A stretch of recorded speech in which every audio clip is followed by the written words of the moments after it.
Welcome to Empowered Within, a soul-quenching, transformational podcast that will set your soul on fire through candid and inspiring conversations. Leading experts, celebrities, healers, and I share our journeys of how we've overcome challenges to living an empowered life from within. I'm your host, Jennifer Pilates. Welcome to another episode of Empowered Within.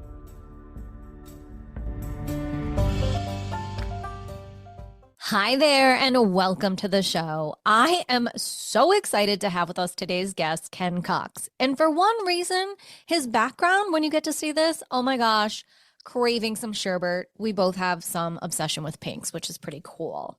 But let me tell you a little bit about Ken. Ken is an entrepreneur, author, and sobriety coach who has dedicated his life to helping others overcome addiction through innovative methods beyond traditional approaches. His latest book, Reclaim Sobriety, 12 Rounds of Sobriety, draws from his personal experiences and offers a unique blend of strategies that empower individuals to achieve lasting sobriety.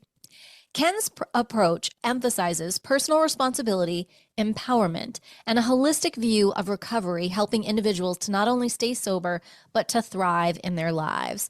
Welcome to the show, Ken. Thank you so much for having me. I appreciate it. Oh, of course. I'm so happy to have you. I know it's been long overdue for us to have our moment together. So here we are towards the end of the year. I think this is a great time to talk about sobriety during quite a stressful month and going into what some people feel stressful into the new year and a lot of pressure. I wanted to ask you something though, because I feel over the years, things have gotten a little twisted and curved when we talk about sobriety and what it means. And I would really like you to help our audience to understand, what does sobriety mean to you in 2024? Wow. Okay. Sobriety to me is just being able to live a life without any specific third party or third thing in your life, right? So when you're in addiction, like in active addiction, you almost, everybody says the same thing. Oh, I'm going to quit tomorrow. I'm going to quit next week after the holidays, all of those things. But whenever it's time to actually do it, you turn into like a zombie almost, and you're acting on things that your conscious is saying you shouldn't be doing this, but for some reason your body is just going through the motions. It's stopping at the gas station, stopping at the bar, stopping at all those places. So it's removing that from your life, and then just being happy in everyday life, I think, is just so important. And the living a life of recovery or always being in this always an addict kind of mindset always kept me in this mindset of misery. Like I'm always going to be fighting this thing, which is true. But I think there's a lot of mindset shift work and mindset work that you can do that get you to a place where you can truly live a happy, healthy life without this constant nagging of fear and uncertainty and doubt in your head that I'm going to fail again or something along those lines. Right. What a great explanation. Thank you. I think it's just so important to just start with that right away, so people we're all on the same page, because some people will say, well, I'm sober, or they'll call it California sober. Yeah. So it's good to know where we stand here. And the California sober thing, I mean, some people have problems with certain things, right? And alcoholism or addiction is when you're not able to control it any longer, right? So for me and alcohol, I can't ever do it again, because I know that if I try it just once, even casually on Christmas morning, or, some eggnog or a brandy at the fire at dinner time would be potentially catastrophic for me, because I know that particular substance, it loses my consciousness, and something else has control over me that I'm obviously not the one in control. Right. So take me back to your journey. How did it start, and what got you on your path to sobriety? Yeah. So my start is wildly early. Birth, born homeless. My mom was in a women's shelter for unwed mothers. It was what they would have called it in the 70s, right? That's what she called it. So yeah. She, left there and moved into a bar. She worked at a bar, and we lived in a bar for my early ages. And then when she met my stepfather, he was a baker at the bakery across the street from the bar, and he sat there every night. So he was an alcoholic. So the journey with the relationship with alcohol starts for me at 2 and 3 years old. Can he go get me a beer? Can I open it? Can I have a sip? that kind of situation was just, and then by 3 and 5 years old, kind of stumbled around and the older guys laughing and giggling about it. All the way up 7 years old was when they put me in, started getting in trouble. They started putting me into therapy at 7. I got in a lot of trouble at 13. That was my first time in AA. Never was able to successfully not have alcohol as a daily part of my life. I would go 3-4 months, something would happen, and then right back into it. Not until I turned 30, I was 39 or 40, somewhere in there. I don't know the exact dates. I could go back and probably find them. I was diagnosed with liver disease, alcohol-related liver disease, and my doctor gave me 2 years. So that's when it became time to really get serious about it. And that started, I'll be 50 in May. So, and it's been a struggle. The first several years were a big struggle, lots of relapses, lots of failure. Even with the guys of, you're going to die, was still wildly challenging. It would lead to, the traditional paths led me to constant relapses, constant anger, constant not feeling good about myself. And until I started looking at different approaches, and maybe not even different approaches, just framed differently, that I start really making some big changes. And the book Reclaim Sobriety, where I think it fills two really big gaps and two very, very wonderful programs. Smart Recovery, I love Smart Recovery. I think it's a great program, but they by no means promote moderation, but they accept moderation, right? And it's not something that's going to work for me. It took me a long time to figure that out. And AA, this whole concept of giving it over to somebody else, never sat right to me, regardless of whoever's religious beliefs or anything. I believe that I have to be empowered to carve my own path and do my own thing. And I think that mindset of that it's not me just leads me back to this relapse moment all the time. It's this constant thing. And I was very tired of having panic attacks driving past the gas station or walking into the liquor aisle at the grocery store and freezing. So I had to take a different approach. Wow. Well, I commend you on that. And there's so many nuggets that I want to start with. And one, holy mackerel, let's dive back to the 1970s.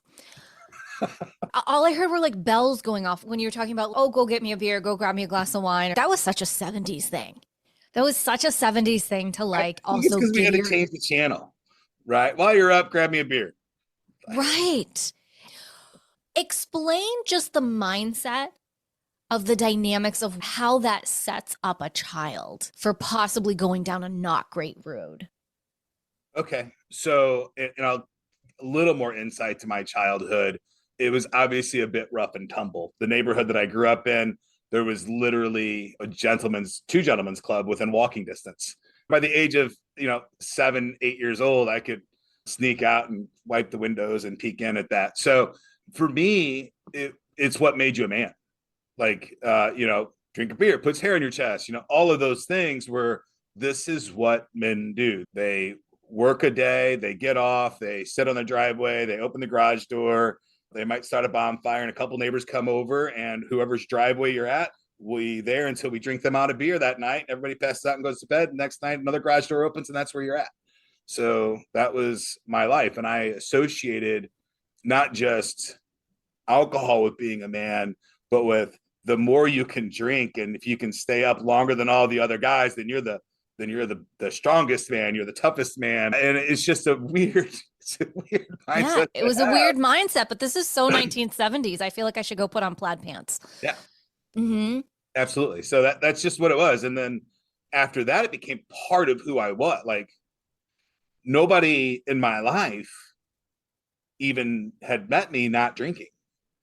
Like, nobody. I can remember being like 17 or 18 years old, and I'd already been arrested multiple times, and I'd been through AA and all these things. And my mother would still say, well, Kenny doesn't drink, and she was just dumbfounded. And I was just always drunk. I was vodka and Kool-Aid and going in my thermos in 4th grade. Right. Oh my gosh. We used to put alcohol in hairspray bottles in high school. And no one questioned spraying hairspray into your mouth. Yeah. Crazy. Crazy.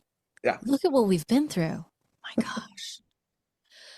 What I love about your story is that you talk about breaking the mold, why traditional recovery programs don't work for everybody. And I think that's so important because, like you said, nothing is a one size fits all. But I really feel like you've hit on some nuggets that are so important for people. And I'm hoping that you can dive a little deeper into that. Yeah, those two things are the keystones for me in the whole thing. Moderation had to be taken off the plate, and AA says no moderation, right? But that program didn't work for me because of this concept of letting go of yourself. And I was not spirituality has always been something that's nagging at me. I've never been a religious man. Today, I'd say I'm pretty spiritual. For a long time, I was anti all of that, right? It was just stay away from me. I don't want to think about it. I just want to, get through this biological life the best way that I can. But now it plays a big part for me in the gratitude piece at minimum, right? Having gratitude for life is been a big part for me. But I couldn't give it up to this knowing being or whatever they're trying to tell you to do. I couldn't comprehend it even. So it just didn't work for me. And that being such a cornerstone of that program just turned me off to it, right? It was like, oh, this is all just bogus steps, go through them, blah, blah, blah. So what I truly believe that this game is, and I don't think this in just addiction, I think it in every part is you need a big toolbox in life. And no set of tools are going to work the same for every person. And shoot, sometimes the same tool given to you, just given to you by somebody else works better. Just because it's might be the same tool, but it was framed a different way for you. And so that's what I try to do is just give permission to people to try things. If it works for you, it works. It's not wrong. I hear all the time people like, well, you can't do it that way, or you have to do it this way, or this is the only way that it works. And that's just such bull. It doesn't, we're all different. We all have obscene amounts of variables behind us. And so I just think we need a big toolbox. And when things come up, have the ability to pull out the right tool or try a tool and throw it back and try another one and keep trying tools until, you at least get past that moment in life. I think that's excellent advice. May I ask, in your belief system, do you believe that addiction, whether it's alcoholism or anything else, whether that is a disease or whether that is plain and simple just an addiction? I think it's both. Anybody that has wanted to not do something with every bit of their being, but for some reason they keep doing the action. They can't, it's so uncomprehendable now to look back and watch myself literally saying, you shouldn't be doing this, you shouldn't be doing this, all the way up until the moment of doing it, and then just saying, oh, screw it, I don't care anymore, is such a bizarre thing that this chemical has this thing over you. And going through withdrawals a few times, I mean, there's definitely a physical component to the addiction with alcohol and opioids. I've been fortunate enough that I've only had to go through alcohol withdrawals a handful of times, and I had to go through the Xanax withdrawals, which were pretty bad as well. So there's definitely there's medical stuff there, right? I'm not a doctor, so I don't know, disease or all that stuff. But once you're past that, it's mindset, and I think it's a lack of self-love, and I think it's that part of how I did all this. Part of my research was I went through a bunch of coaching programs and I became a coach in a lot of different ways. And I did a lot of studying in neurodivergency and neurotransmission and high flow coaching. I've got my high flow coaching certificate. Is, just you've created an environment in your brain that just has so many dopamine receptors, and not filling those dopamine receptors is painful.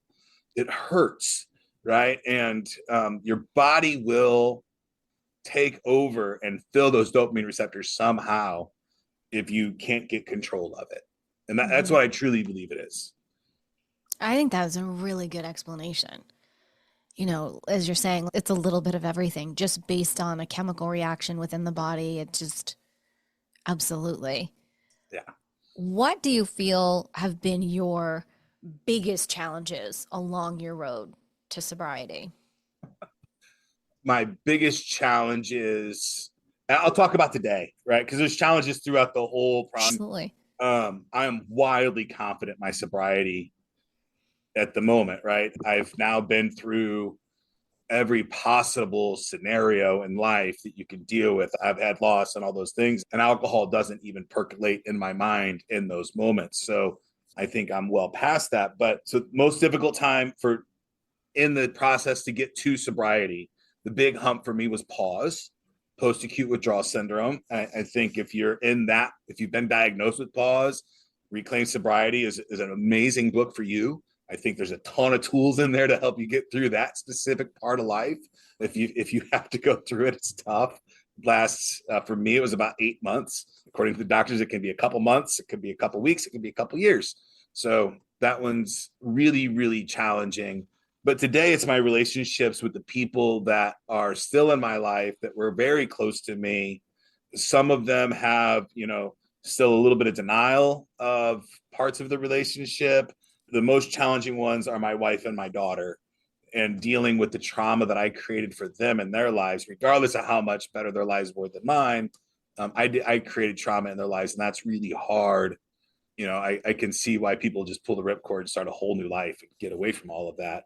But those relationships are important to me, and it's worth the work to get, over that. So just because the alcohol is gone and that problem is gone doesn't mean there wasn't any other problems. You're probably using that to overcome them, and communicating to them in a way that doesn't blame them for your drinking, but helps them understand part of the reasons you were doing it potentially is a landmine of communication issues that a person Yeah, has to go through.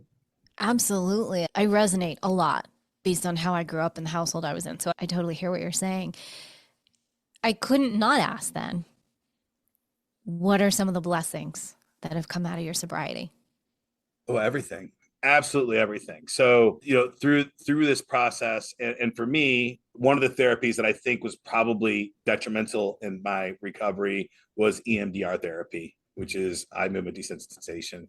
And I don't know if it's that or the sobriety or what it is, but before sobriety, before I could stand up and not have alcohol as this literal, on a good day, I could go 5 or 10 minutes without something in my head like clicking.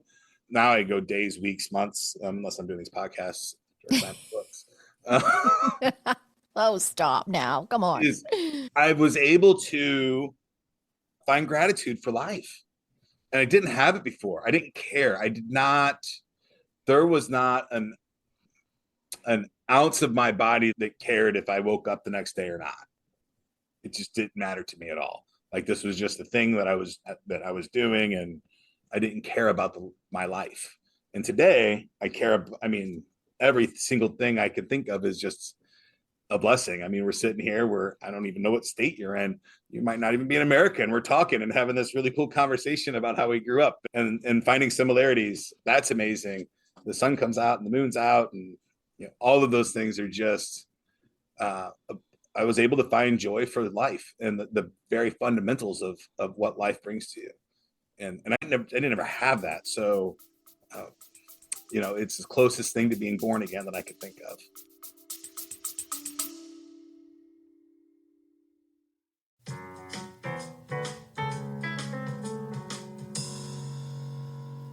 What if it was possible to have local, fresh groceries delivered right to your door? Think of all the free time you'd have. Well, Instacart gives unlimited grocery delivery for one low monthly fee. Forgot that special ingredient in your favorite dish? Instacart can deliver it to your front door in as fast as 1 hour. You can shop multiple stores, see deals in your area, and save time and money. I've been using Instacart for over 3 years. I started using them in Arizona, and I'm using them here in Florida. I love the time-saving convenience. They pick the freshest products, and they keep my eggs safe too. To receive your first delivery free, follow the link in the show notes so that Instacart knows that we sent you, and to help support the show. Instacart. Never step foot in a grocery store again. Oh, that's a great way to align that. I like that, which brings you to a whole nother place from being not understanding a higher power, not wanting to deal with a higher power, just not resonating with it, to now saying those words. That's very powerful. Yes. Incredibly powerful. So you not only you have written a book, you've gone down all of these coachings, you're very successful in being an entrepreneur, which being an entrepreneur is very challenging in and of itself, let alone adding in, walking your road to sobriety as well.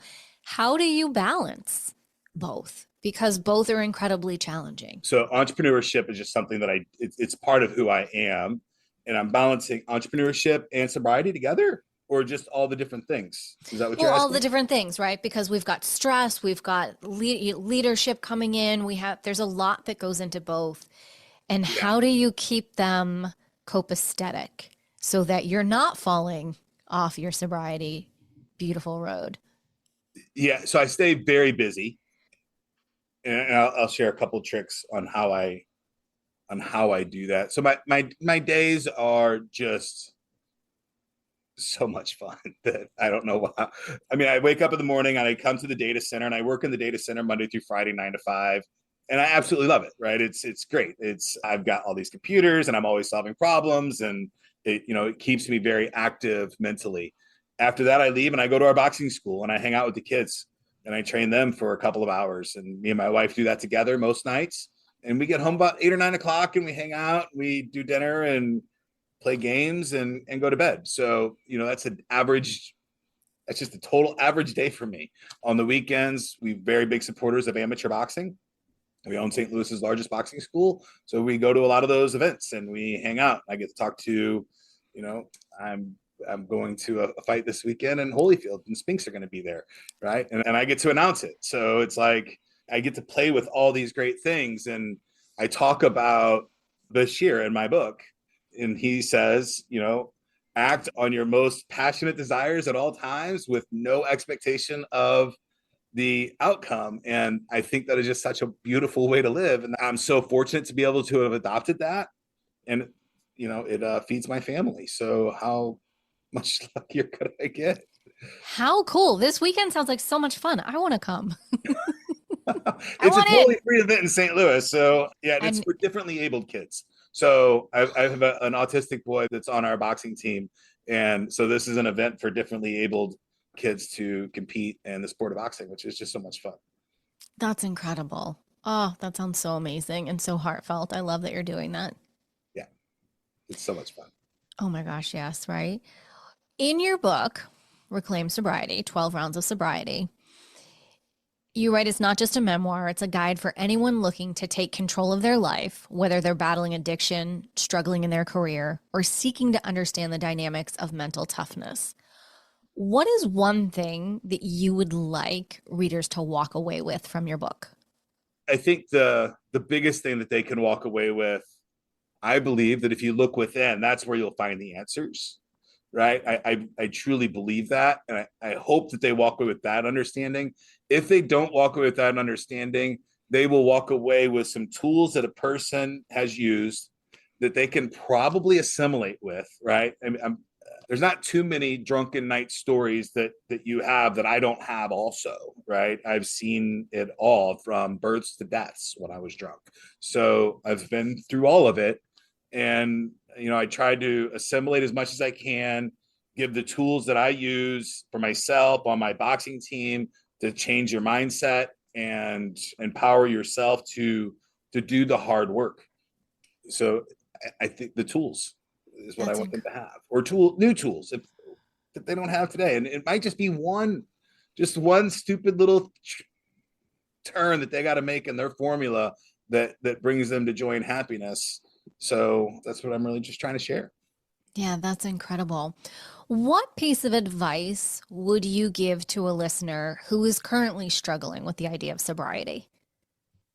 So in my mind, that is a very long rope of struggling with sobriety, from the very beginning to the end. I've never had for AA, you have to acknowledge that you're an alcoholic. I never had that problem. I always knew I was an alcoholic. I celebrated it. I put it on a pedestal. right? It was one of the trophies that I had in life. So I had to break down that relationship with alcohol for myself. So if there's one thing that I want people to get is that if I can quit, anybody can quit. That's definitely true. I was, I would fight you for my bottle happily, right? Not only would I fight you, I would try to get you to fight. I would try to get you to take it from me so I could fight you. That's just the kind of person that I was. And it was my best friend, my everything in my life to me. And I had to completely sever that relationship. So I think it doesn't matter where you're at, is understanding your relationship with the substance itself or the mindset that you have about those activities, and start changing that narrative. And if you can't change that narrative, I don't know that you have a possibility for success. If someone's ready to take the next step in sobriety, they've resonated with everything that you're saying today, what do you tell them to do? They need a step now. What do you tell them to do? Obviously, I'm going to say buy the book, Reclaim Sobriety. It's 99 cents for the ebook, but get in a group. Get as fast as possible. Get in a group. Doesn't matter which one it is. If it's AA and you can't stand the religious stuff, just try to bypass it. If you got a smart recovery group in your area, I highly recommend smart recovery groups. It's a huge game changer for me. I know they have them Zoom meetings as well. I could never really get into those. And I also highly recommend Recovery Dharma. There's a book, it's about Buddhism and suffering, and there's a life after suffering and understanding those things. Just start looking for help. It's out there. It is so out there. If you want help, it's out there for you. I'm not sure you have to look within to get there. I truly believe that, but I'm also not sure that you can do it without a community. It'd be very hard. I think it would be very, very hard to do without some kind of community. I would agree with that. So, taking it full circle now, how is your health today? Great. I mean, I still carry a few extra pounds, and that's okay. But I probably train 4 or 5 hours of boxing classes a week. Not nearly as intense as I used to, but still a whole lot of fun. I have zero signs of liver damage at the moment. So, it went from so ridiculous. After my diagnosis with liver disease, I was able to get 9 months, 10, maybe a year without drinking. My liver panels were down, right? Way down, below 40. And doc's like, this is perfect, right? This is where you need to be. And I convinced them to let me start drinking again, right? This is one of my relapses. He's like, if you can do one or two a day, one or two at dinner every once in a while, go ahead. Don't do more than 3 a week.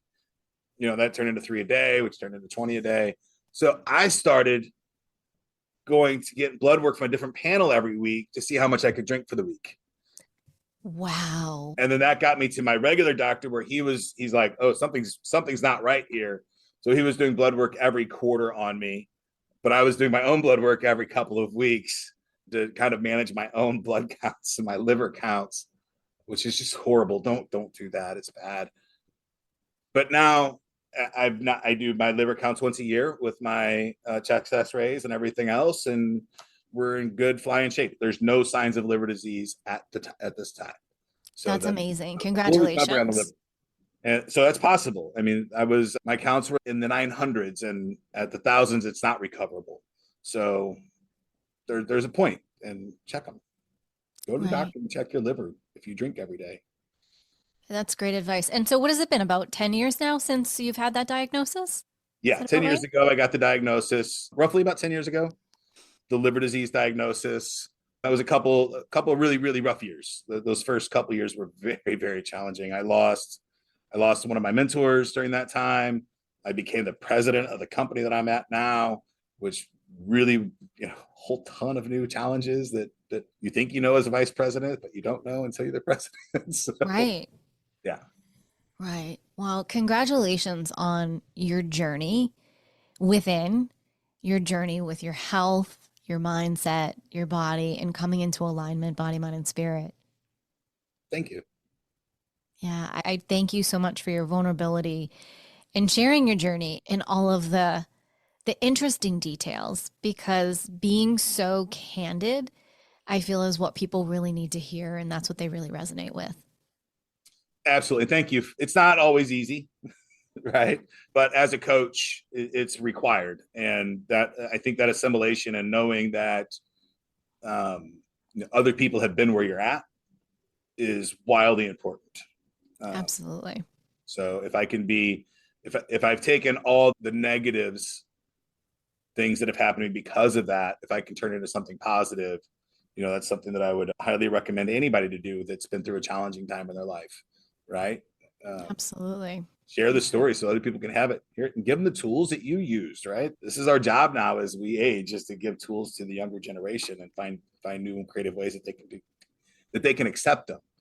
Right. Just having the tools isn't enough, but having them in a format that it's okay for them to accept them is really important. Yes, and we have a lot of knowledge coming from the 1970s. Yeah, it was a weird time. It was a really, gosh, you just like totally like took me to so many different places. Oh my goodness. I appreciate it. Ken, will you share with our amazing community where they can best contact you and get in touch and grab a copy of your book? Yeah. If you want to learn more about me, the easiest way to do that is go to kencox.com, KENCOX.com.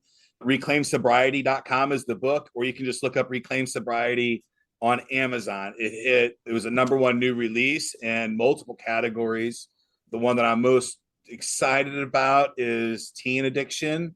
It hit a pretty big popularity hit in there, which was not intended, but I couldn't be more excited about that as a teenager that went through addiction. At that time, I couldn't be more happy about that. If I can help a kid that's going through it, yeah, that's incredibly powerful. I don't need to do anything else with my life. Yeah, congratulations on that. Yeah. That's incredible. Well, as we close out the show today, Ken, what is one last piece of inspiration or perhaps advice that you'd like to leave with us? Piece of advice is just get to work, right? Stop stalling, get to work. One of the best pieces of advice that somebody gave me, and it wasn't a piece of advice, they told me, Ken, you're short, to the point, and somewhat abrasive. That's the approach I took in the book. And I think that's the approach that we need to take with ourselves when we're dealing with the hard truths about things. So get to work and just don't beat around the bush. Got to do the work. That is great advice. And I think that's so important. We need to cut the fat out and just go right in for it. And that's what people need these days. Yes. Absolutely. Well, all of Ken's information will be over in the show notes at jenniferpilates.com. Ken, thank you again so much for being here. This has been a joy and educational insights, road down memory lane for good and interesting thoughts as well. Most importantly, I want to say congratulations on the success of your book and congratulations on your success of now living a healthy, happy, empowered within life. Absolutely. Thank you so much, Jennifer. I had a blast talking with you today. You're so welcome. Well, as we say, everyone, until next time, may you live an empowered life from within.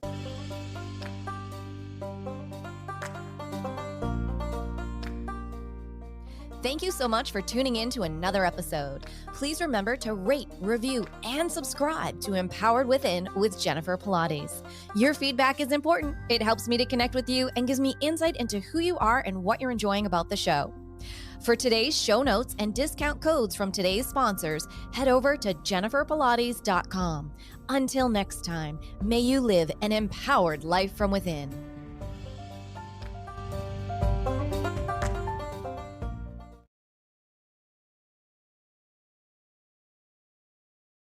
Hey there, wellness lovers. Are you ready to transform your fitness journey? Dive into my on-demand Pilates fusion workouts and meditations. Imagine blending the best of Pilates, yoga, and mindful meditation all at your fingertips. Get strong, flexible, and zen anytime, anywhere, 24/7. Head over to jenniferpilates.com for your special exclusive subscription discount. Don't miss out on this ultimate fusion experience. Elevate your body, your mind, and your spirit today. Let's move and meditate together. Hey, beautiful souls. Are you ready to elevate your health and wellness journey? Join my Empowered Within Holistic Health and Wellness private community on Facebook. Imagine having a supportive tribe where you can connect, share, and grow together. Receive exclusive access to holistic health tips, empowering workshops, all designed to help you thrive. Head over to jenniferpilates.com to join our Empowered Within Holistic Health and Wellness community today. Don't miss out on this transformational experience. Empower your mind, body, and spirit today. Let's embark on this journey together. Head over to jenniferpilates.com to join our Empowered Within Holistic Health and Wellness community today. I'll see you there.